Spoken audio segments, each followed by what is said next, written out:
nessa segunda parte do nosso Evangelho, nós vamos continuar com aquele tema, né, os 5 venenos da mente e as 5 sabedorias, que são os antídotos para esses venenos, né? Vocês lembram que nós estudamos na semana retrasada o veneno da raiva e o seu antídoto, a sabedoria do espelho, né? Na semana passada estudamos o veneno do orgulho e o seu antídoto, a sabedoria da igualdade. E hoje vamos estudar o veneno do apego ou desejo o antídoto correspondente, que é a sabedoria discriminativa, que nós vamos ver aqui do que se trata, tá? Então o texto diz o seguinte: o terceiro veneno é o apego ou o desejo. O desejo causa muito sofrimento, por ser bastante perturbador e mantém a mente inquieta e ocupada, porque quando estamos ligados às coisas, nunca estamos satisfeitos e sempre ansiamos por mais e melhores coisas. Estamos continuamente empenhados na realização e aquisição de desejos da mente e, com isso, experimentamos perdas e insatisfações em nossas vidas. Então, vocês vejam aqui que o problema do desejo, que está na raiz mesmo do desejo, é exatamente nos impedir de estarmos presentes. Porque o que é o desejo? O desejo está sempre projetado para algo que eu ainda não tenho. Algo que eu julgo que necessito, algo que eu aprecio, mas que eu não tenho, né? E se vocês observarem, o que o texto está nos mostrando aqui é que esse mecanismo, ele é permanente. Por que ele é permanente? Porque eu sacio um desejo, já tem outro no lugar. Vocês podem reparar que nós nunca estamos livres de desejo. Porque o que nos liberta do desejo não é saciar o desejo, né? É trabalhar para aplicar um antídoto ao desejo. Ou seja, qual é o antídoto ao desejo? O primeiro deles seria cultivar a presença, né? Cultivar a presença, estar presente, né? Isso está resumido numa frase que as pessoas falam de modo intuitivo, né? Quando dizem assim: não tenho tudo que amo, mas amo tudo que tenho. Isso é um bom mantra. Isso é um mantra. As pessoas, é interessante isso. Você não precisa ser um mestre para criar um mantra. A intuição às vezes nos dá o mantra. O problema é que a gente não dá valor a eles, né? Porque quando a gente estivesse assim muito inquieto por causa de um desejo, nós não estamos falando aqui, porque quando a gente fala em desejo, a gente imagina assim, desejar comer alguma coisa deliciosa, desejar comprar um carro, mas não é só isso. Às vezes a gente deseja inclusive o bem daqueles que a gente ama, mas as coisas não estão saindo do jeito como a gente quer. E aí a gente não consegue viver com aquele ser dando o máximo de nós no presente, porque nós estamos pensando em como nós gostaríamos que aquilo fosse.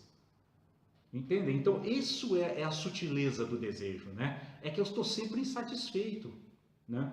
Então, é por isso que essa frase, não tenho tudo que amo, mas amo tudo que tenho, ou seja, nesse exemplo do ser, né, que eu amo e que eu gostaria de ter beneficiado mais, mas não consegui, ou porque ele não está receptivo, ou porque eu também não tenho o meio hábil, porque às vezes a gente tem até a boa intenção, mas não tem os meios hábeis. Às vezes a gente não tem os meios hábeis.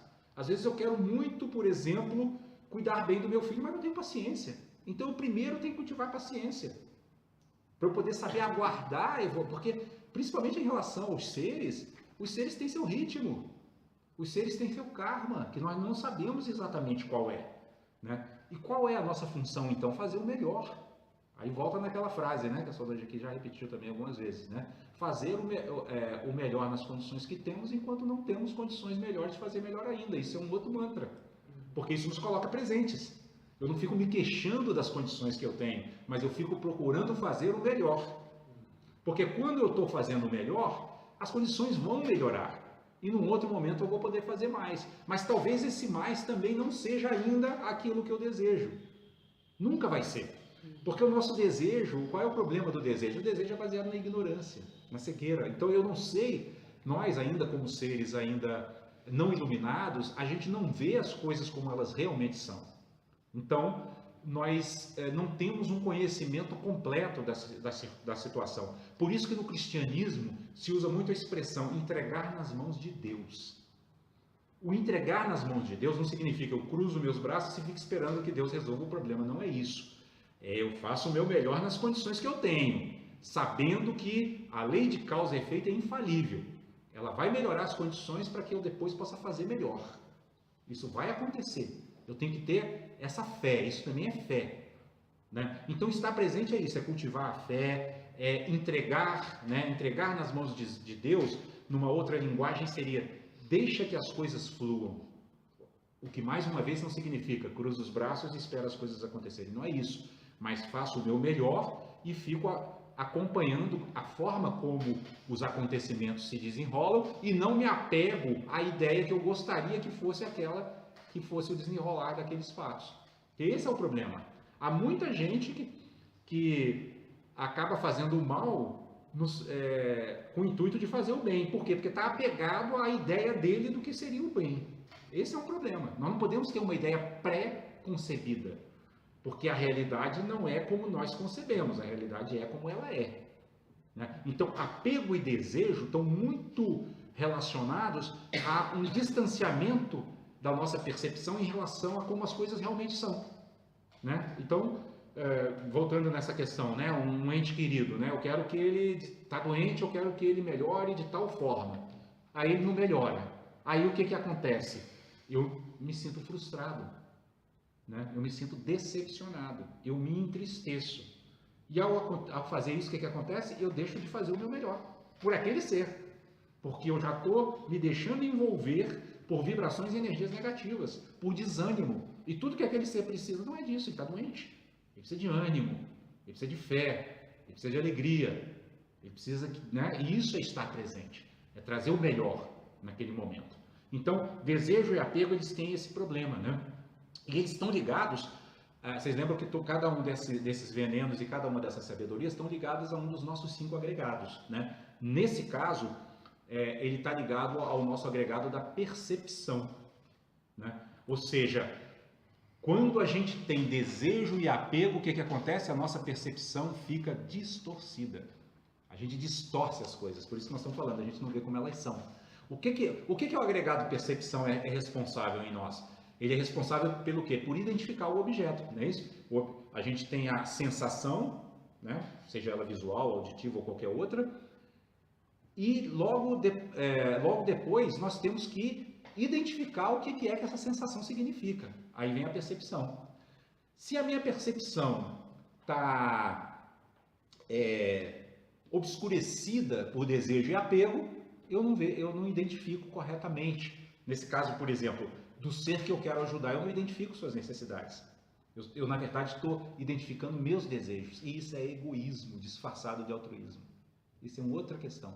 Eu acho que é por isso que algumas correntes cristãs da nossa época dizem que o demônio costuma usar disfarces, né? A gente interpretando isso numa linguagem da psicologia budista, nós poderíamos dizer que esses disfarces do demônio são esses enganos nossos em achar que estamos praticando bem, quando na verdade nós estamos sendo extremamente egoístas, nós estamos querendo que as coisas sejam do nosso jeito. Nós queremos ajudar, mas aquele ser tem que entender que a ajuda, eu quero que aquela ajuda reflita de tal forma, né? Reflita em tal comportamento. Então isso eu estou querendo atender um desejo meu. É claro isso, pessoal? Nós temos que ter muita atenção a isso, porque são esses aspectos mais sutis dos venenos mentais que nos prendem. Por quê? Porque por serem sutis a gente não percebe. É por isso que a gente está chamando aqui de demônio disfarçado, né? Ele está despistado, está fazendo parecer. E o nosso ego tem uma habilidade extrema para fazer essas coisas, né? Para ir lá, fazer a caridade e falar, olha só como eu sou bom. Só esse olha só como eu sou bom já mostrou que é o ego que está agindo. Então nós temos que ser muito espertos em relação a isso. E a esperteza nas palavras de Jesus é o quê? Orai e vigiai. Vigia, fica de olho. Olha se não tem alguma coisa, né? E como é que a gente sabe que aquilo é uma coisa, uma semente boa ou uma semente ruim? Pelos resultados, né? Jesus ensina isso com muita clareza, de maneira muito direta, quando ele diz assim, pelos frutos que se conhece a árvore. Deu mau fruto, tem alguma coisa errada, eu tenho que me reavaliar. Aí entra a humildade, né? Porque o que acontece nesse momento? As pessoas falam assim, não, mas eu estou fazendo o meu melhor, olha só, que ingrato. É o ego se defendendo, né? Dizendo, olha, eu estou fazendo muito bem, o outro é que não está entendendo o que eu estou fazendo. Quando, na verdade, a pergunta da sabedoria discriminativa aqui, né? Que é a sabedoria que nos dá lucidez, né? Discriminar, né? Discriminar significa ver exatamente as coisas como são. Ela deveria falar assim, o que é que eu não estou conseguindo ver que esse ser precisa e que eu não estou conseguindo fazer? Que meio hábil está me faltando? Né? Que perfeição está me faltando? Paciência, né? Mais generosidade, mais esquecimento de mim mesmo, o que é? Né? Porque sempre quando a gente faz a coisa com sabedoria, o resultado vem. Nem que não seja do jeito como a gente acha que tem que ser, mas virá algum tipo de resultado. Né? E o texto continua: estamos continuamente empenhados na realização e aquisição de desejos da mente e com isso experimentamos perdas e insatisfações em nossas vidas. Quando eliminamos tal emoção negativa, a sabedoria discriminativa representada pelo Buda Amitabha, cujo nome significa luz infinita, surge. É com essa sabedoria que desenvolvemos empatia com cada ser vivo. Olha só, empatia, né? A gente consegue se conectar, né? Empatia com cada ser vivo. E apreciamos as qualidades dos outros. Apreciamos as qualidades. Vocês notem que nossa mente tem muita tendência a verificar os defeitos, né? Os problemas que o outro tem, o comportamento inadequado que o outro tem. Né? Essa natureza se caracteriza pela ausência de apego ou desejo e sua atividade é magnetizante. Ou seja, se a gente desenvolver essa sabedoria, a gente consegue magnetizar o ambiente, magnetizar os outros, nos energizar, né? Ser dotados de uma das 6 perfeições que o budismo aconselha, que é a energia constante. Nossa energia não abaixa. Por quê? Porque se eu não tenho desejo ou apego, eu não vou ter frustração. Eu não estou apegado a nada, eu estou aqui aberto para fazer o meu melhor e aguardar os resultados. Né? Não veio o resultado que eu esperava, a coisa não andou, eu simplesmente olho para aquilo e faço meus olhos brilharem dizendo assim, opa, aprendi pelo erro, me equivoquei. Onde que eu me equivoquei? O que eu posso fazer de melhor? E aí vou melhorando as condições. As minhas condições internas, inclusive. Porque a gente aprende com os acertos e com o erro. Né? A gente tem que ser equânime. A gente estudou a equanimidade no sábado passado, né? E a gente sempre fala aqui que essas qualidades não é só para os outros, é para nós mesmos também. Temos que ser equânimes com nós mesmos. Então, nós não precisamos ficar nos martirizando porque erramos. Somos seres em evolução. Se nós não errarmos, né, não vai haver aprendizado. A gente trabalha para acertar, sempre com o intuito de acertar. Mas temos que ter uma abertura para aceitar o equívoco. Né? Somos mentes ainda confusas, né? Ainda com alto grau de ignorância espiritual. Então, temos que aceitar os nossos equívocos. Né? E, porque aceitando os nossos equívocos, eles deixam de ser causadores de culpa em nós e passam a ser lições. Eles passam a nos empurrar para frente. Porque o erro em si, ele não prende ninguém ao passado. O que prende ao passado é a atitude em relação ao erro. Nós já falamos isso aqui várias vezes, né? Então, culpa, por exemplo, prende ao passado. Puxa, mas como que eu fui fazer isso? Caramba, eu estudo o evangelho todo sábado, não é possível, me descontrolei. Isso é culpa. Agora, arrependimento, ele projeta para o futuro, porque arrependimento é mudança de rota, né? Então significa, poxa, realmente eu fiz isso, eu estudei no evangelho que poderia ser assim. Vou agora começar a fazer diferente, vou fazer uma outra tentativa. Vocês percebem? Aquilo não nos imobiliza. Né? A gente segue, aquilo nos impulsiona, aquilo é como se fosse assim, um novo desafio. Né? Ah, bom, não deu certo por quê? Né? Conhece-se as árvores por seus frutos. Eu achei que estava aplicando um ensinamento evangélico, mas se não deu certo, alguma coisa aqui eu não estou enxergando. Né? Talvez esteja preso a um apego e a um desejo muito sutil que eu achei que era seguir o ensinamento, mas que na verdade é um pensamento meu. Está compreensível isso, pessoal? Tá? Porque essas são as formas mais sutis de apego e desejo. Né? É quase como se a gente se apropriasse dos ensinamentos evangélicos ao nosso modo. Né? Eu vi uma vez também um palestrante espírita falando assim, olha, um dos grandes erros que uma boa parte da humanidade dita religiosa comete é que em vez de ela seguir aquele mandamento de ser a imagem e semelhança de Deus, ela faz Deus a sua imagem e semelhança. Né? Então, por exemplo, povos que eram muito guerreiros criaram a ideia de um Deus terrível, né? Castigador e tal, mas na verdade estavam fazendo Deus a sua imagem e semelhança, a imagem e semelhança da sua mente. Por que isso, pessoal? Porque a gente tem dito aqui que a realidade ela é coemergente com o conteúdo interno da nossa mente. Né? Se a minha mente é compassiva, se a minha mente é amorosa, o Deus que eu vou ver é amoroso e compassivo. Porque é o conteúdo interno da minha mente projetado, né, no objeto que eu estou contemplando. Né? É a sabedoria do espelho. Né? A gente pode exercitar a sabedoria do espelho, inclusive em relação às nossas relações com Deus. Né? Como é que a gente está pintando Deus? Como é que a gente está desenhando Deus? Né? Aí é um reflexo da nossa mente. Né? Não é que aquilo seja a divindade, aquilo é o que a minha mente alcança do conceito do divino.